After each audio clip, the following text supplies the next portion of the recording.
మళ్ళీ మన ప్రభుత్వం వచ్చాక అందరికీ కూడా ఇది 15 వేలు, ఇది 15 వేలు, ఇది 15 వేలు, ఇది 15 వేలు, ఇది 15 వేలు, ఇది 15 వేలు, మీరు 18 వేలు, 18 వేలు, 18 వేలు మళ్ళీ ఇస్తున్నాను రాసి పెట్టుకోండి. మళ్ళీ 15 వేలు, 15 వేలు, 15 వేలు, 15 వేలు, 15 వేలు, 15 వేలు, 15 వేలు, మీకు 18 వేలు, మీకు 18 వేలు, మీకు 18 వేలు, మీకు 18 వేలు రాసి పెట్టుకోండి. అమ్మ ఇచ్చింది అమ్మాయికి 15 వేలు మరి ఆశీర్వదించండి. Okay, thank you. మీకు బాండ్ కూడా ఇచ్చాం రాసి మీ దగ్గర పెట్టుకోండి. బాండ్ రేపు పొద్దున ఆడపడి మళ్ళీ మన ప్రభుత్వం వచ్చాక అందరికీ కూడా ఇది 15 వేలు. ఈ విధంగా ప్రచారం చేసి రాసి పెట్టుకోండి. ఎక్కడ రాసి పెట్టుకోవాలి? నుదుటి మీద రాసి పెట్టుకుంటున్నారు. మళ్ళీసారి అద్దంలో చూసినప్పుడల్లా మనకు కనిపించడానికి. ఎక్కడ రాసి పెట్టుకోవాలండి? తల్లికి వందనం అనుకుంటూ, అమ్మా వందనం అనుకుంటూ, అయ్యా వందనం అనుకుంటూ పొర్లు దండాలు పెట్టుకుంటూ తిరిగారు కదా వీధి. ఈ రోజున ఏమైంది అది? అదే వైఎస్ఆర్ కాంగ్రెస్ పార్టీ అధికారంలో ఉన్నప్పుడు, జగన్మోహన్ రెడ్డి గారు ముఖ్యమంత్రిగా ఉన్నప్పుడు మనము 44.48 లక్షల మంది తల్లులకి, దాదాపుగా 84 లక్షల మంది పిల్లలకి 26,067 కోట్లని జగనన్న అందించారు. అధికారంలోకి రాగానే అమ్మఒడిని ఆపేశారు మీరు. ఈ రోజున పిల్లలకి సమాధానం దొరకట్లేదు. తల్లులు ప్రశ్నార్థకంగా చూస్తూ ఉన్నారు మీ వైపున. కానీ మీ వైపు నుంచి ఎటువంటి సమాధానం దొరకట్లేదు. ఇంకా వస్తుందని ఆశగా ఎదురు చూస్తున్నారు. కానీ ఈ రోజున మీరు తేల్చి చెప్పేశారు క్యాబినెట్లో, ఈ ఏడాది ఇవ్వబోము అని చెప్పి. అరే, మీరు ఇలా హామీలు చెప్పేటప్పుడు మాత్రం ప్రజల మధ్యలోకి వచ్చి, ఇంటి ముందరకు వచ్చి చెప్తారు మేము ఇస్తామని. మేము ఇవ్వమని మాత్రం 4 గోళ్ల మధ్య చెప్పేస్తారు. మీకు నిజంగా ధైర్యం ఉంటే, మీకు నిజంగా మహిళల్ని ఎదుర్కొనేటువంటి సత్తా ఉంటే, ఆ ఏ మహిళల ముందుకొచ్చి మీరైతే ప్రమాణాలు చేశారు, అదే మహిళల ముందుకొచ్చి ఈ రోజున చెప్పండి మేము ఇవ్వలేకపోతున్నాము, మమ్మల్ని క్షమించండి అని ఒప్పుకోండి. పోని నిజంగా ఈ రోజున కూటమి నాయకులు మా మహిళలందరికీ కూడా క్షమాపణలు చెప్పాలి ఈ విషయంలో. ఎందుకంటే చిన్న విషయం కాదండి ఇది. ప్రజల్ని నమ్మించి, మాటిచ్చి, మోసం చేసి, అధికారంలోకి వచ్చేసి ఏరు దాటాక తెప్ప తెగలేసినటువంటి చందాన్ ఉంది ఇది. కాసేపు మాటలు పక్కన పెట్టి లెక్కలు మాట్లాడుకుందాం మనం. ఎందుకంటే ఆడబిడ్డ నిధి అని మీరు చెప్పినటువంటి 18 ఏళ్ళు నిండిన ప్రతి మహిళకి నెలకి 1500 అని చెప్పారు మీరు. 18 ఏళ్ళు నిండిన వాళ్ళు దాదాపుగా 2.7 కోట్ల మంది ఉన్నారు మన రాష్ట్రంలో. ఈ 2.7 కోట్ల మందికి మీరిస్తానన్న లెక్కే 1500 చొప్పున, ఏడాదికి 18,000 చొప్పున, మొత్తం 37,313 కోట్లు. ఇది ఒక లెక్క. తల్లికి వందనం దగ్గరికి వస్తే మొత్తం 83 లక్షలు, అంటే నెంబర్ ఆఫ్ స్కూల్స్ అండ్ స్కూల్కి వెళ్ళేటువంటి పిల్లలు 83 లక్షల మంది ఉన్నారు. అలాగే ఒక స్టూడెంట్కి 15,000 అన్నారు, మీరే అన్నారు, నేనేమనట్ల, 15,000 అని మీరే అన్నారు. ఆ లెక్కన మొత్తం 12,450 కోట్లు. ఇక మీరు ఇస్తానన్న దీపం పథకం, బాబాయ్ అసలు దీని గురించి అయితే ఖచ్చితంగా మాట్లాడుకోవాలి మనం. ఈ దీపం పథకం కింద అసలు మొత్తం ఎల్పిజి గ్యాస్ కనెక్షన్ ఉన్న వాళ్ళు మన రాష్ట్రంలో 1,54,47,061 మంది. ఓకే, మీరు ఇస్తానన్నది 3 సిలిండర్లు ఏడాదికి. ఒక సిలిండర్కి ఎంత అన్నారు? 1,000 రూపాయలు అన్నారు, అవునా? ఆ లెక్కన సంవత్సరానికి 3,000 అయింది. అప్పుడు ఇంతమందికి 1,54,47,061 మందికి ఎంత అవుతోందండి సంవత్సరానికి? ఈ దీపం పథకం కింద 4,115 కోట్లు కావాలి. 4,115 కోట్లు.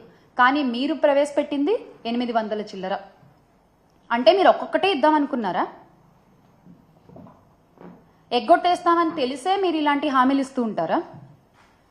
ఏం అడగరులే, ఏం పట్టించుకోరులే అని చెప్పి. అలాగే బస్సు ప్రయాణాల గురించి కూడా చెప్పుకోవాలి మనం ఇక్కడ. ఉచిత బస్సు మా మహిళలందరికీ, ఆహా ఎంత సంబరపడ్డారో ఆ రోజున. ఉచిత బస్సు మహిళలందరికీ చక్కగా ఫ్రీగా ఎక్కేసి అటు ఇటు మనకి ఎటు కావాలంటే వెళ్ళొచ్చు అనుకున్నారు.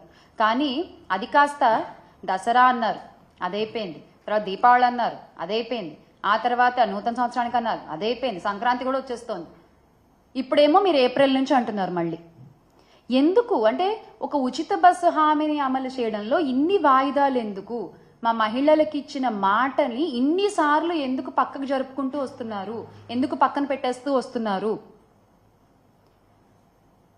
మహిళలనే కాదు, మహిళలు, రైతులు, విద్యార్థులు, నిరుద్యోగులు ఏ ఒక్క హామీ నెరవేర్చారండి? ఏ ఒక్క హామీ నెరవేర్చారు మీరు? నారా లోకేష్ గారు తీసుకుంటే టైం రాసి పెట్టుకోండి, డేట్ రాసి పెట్టుకోండి.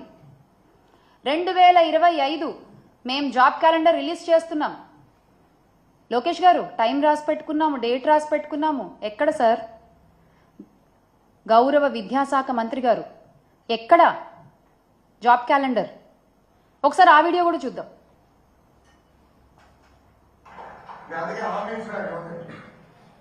తెలుగుదేశం పార్టీ అధికారంలోకి వచ్చిన మొదటి సంవత్సరం అంటే 2025 జనవరి నాడు జాబ్ క్యాలెండర్ మేము ప్రకటిస్తాం.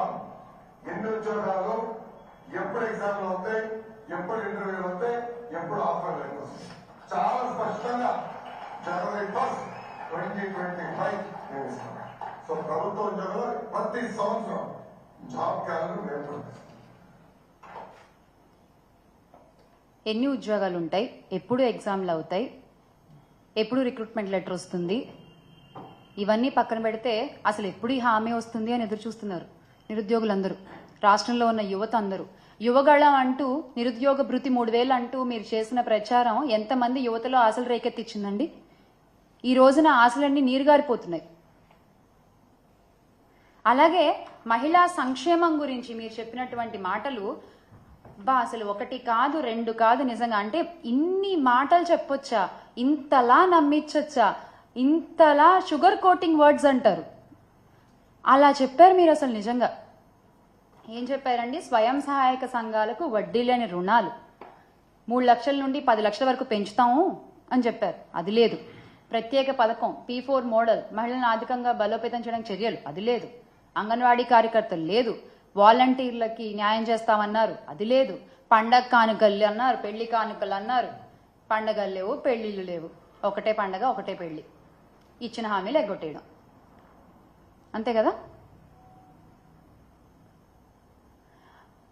ప్రజలేమో రోజు రోజుకి అన్యాయం అయిపోతూ ఉన్నారు. మహిళలకు ఇచ్చిన మాటలు గాల్లో కలిసిపోతూ ఉన్నాయి. మీ హామీలకి రెక్కలొచ్చి ఎగిరిపోతూ ఉన్నాయి. మీరు మాత్రం సంపద సృష్టి అని మాట్లాడుతూ ఉండండి. ఇన్నాళ్ళు సంపద సృష్టి అంటే రాష్ట్రానికి ఏమో అనుకుని పొరబడ్డాం మేము. కాదు, సంపద సృష్టి అంటే మీకు అన్న విషయం మాకు మొన్న తెలిసింది. Congratulations on being the richest CM గౌరవ ముఖ్యమంత్రి చంద్రబాబు నాయుడు గారు. సంపద సృష్టి అంటే ఇదా? ప్రతిదాన్ని ప్రైవేటీకరణ చేయడం, జగనన్న ఆధ్వర్యంలో ప్రవేశపెట్టిన అన్ని పథకాలని ఈ రోజు మీరు ప్రైవేటీకరణ చేస్తున్నారు, ఆరోగ్యశ్రీతో సహా. ఏంటండి అది? మహిళలంటే గౌరవం లేదు, యువతకి దారి చూపిద్దామన్న శ్రద్ధ లేదు, హామీలు నెరవేర్చుదామన్న ఆలోచన లేదు. ఏంటయ్యా అంటే మళ్ళీ అంటే ట్రోల్ చేస్తారు, సీజ్ ద షిప్ అంటారు. ముందు ఈ ప్రాబ్లమ్స్ అన్నింటినీ సీజ్ చేయండి సార్. ముందు ఇవన్నీ సీజ్ చేయండి, ఆ తర్వాత మనం మాట్లాడుకుందాం దేన్ని సీజ్ చేయాలో. ఇంతమందికి మీరు సమాధానం చెప్పాలి. ఇంతమంది మీ సమాధానం కోసం ఎదురు చూస్తున్నారు. వాళ్ళ తరఫున వైఎస్ఆర్ కాంగ్రెస్ పార్టీ ఖచ్చితంగా నిలబడుతుంది, ప్రశ్నిస్తుంది, అడుగుతుంది. ఖచ్చితంగా మళ్ళీ ఆంధ్ర రాష్ట్ర ప్రజలందరూ కూడా మా పార్టీ అధ్యక్షులు గౌరవ శ్రీ వైఎస్ జగన్మోహన్ రెడ్డి గారిని అధికారంలో కూర్చోబెడతారు. ఖచ్చితంగా we all will make Andhra great again with Jagan Anna. జై జగన్.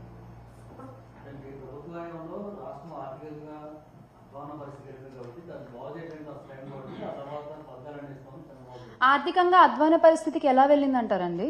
వాళ్ళు చేసినటువంటి తప్పుడు ప్రచారాలు కదా. శ్రీలంక అయిపోతోంది, ఆర్థిక సంక్షోభం వచ్చేస్తోంది అంటే ఇప్పుడు వీళ్ళు ఇచ్చిన మొత్తం హామీల లెక్క చూస్తే 74,284 కోట్లు ఒక సంవత్సరానికి కావాలి. ఎక్కడి నుంచి తెస్తారండి?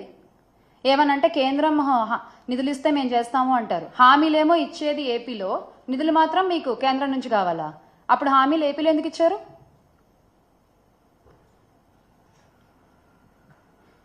ప్రకారం బీజేపీ మాధవిలాత ఇష్యూ నడుస్తుంది, ఏం చెప్తారు?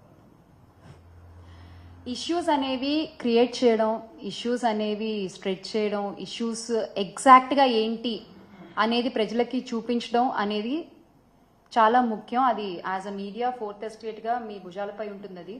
కానీ దాన్ని ఎవరికి ఎలా కావాలో అలా చూపిస్తున్నారు, ఎవరికి ఎలా కావాలో అలా చేస్తున్నారు.